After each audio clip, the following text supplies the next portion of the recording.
శ్రీ లక్ష్మీనరసింహ పరబ్రహ్మణే నమః. పరమ పవిత్రమైనటువంటి భద్రాద్రి దివ్యక్షేత్రంలో కోరిన కోరికలు తీర్చేటువంటి కల్పవృక్ష నారసింహ స్వామి వారి యొక్క దివ్య సన్నిధిలో ఈ మహాలయ పక్షాలు 15 రోజులు కూడా సెప్టెంబర్ 8 నుంచి సెప్టెంబర్ 21వ తారీఖు దాకా ప్రాతకాలంలో ఉదయం 8 గంటల నుంచి ప్రత్యక్షంగా గోపూజ ఉంటుంది.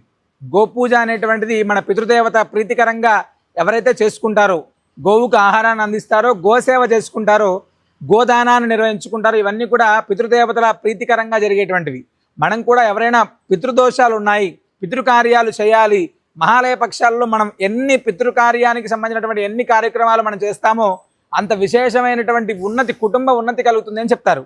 గోవు ఎప్పుడైతే గోవును దానం చేస్తామో మనం పరమపదించిన తర్వాత వైతరిణిని దాటిస్తుందని చెప్తారు. ఎవరైనా మన పితృదేవతల ప్రీతిగా గోదానాన్ని నిర్వహిస్తామో వారికి ఉత్తమ గతులు కలుగుతాయని చెప్తారు. ఇవన్నీ కార్యాలు కూడా మనం పరమ పవిత్రమైనటువంటి భద్రాద్రి దివ్యక్షేత్రంలో కల్పవృక్ష నరసింహస్వామి వారి సన్నిధిలో చేసుకోవడానికి అవకాశం ఉంది. మీరు కూడా మీ పితృదేవత ప్రీతిగా గోసేవ చేసుకుందాం. తప్పకుండా రండి, ఈ యొక్క స్వామివారిని దర్శించండి, సకల శుభాలను పొందండి. సర్వే జనా సుఖినో భవంతు.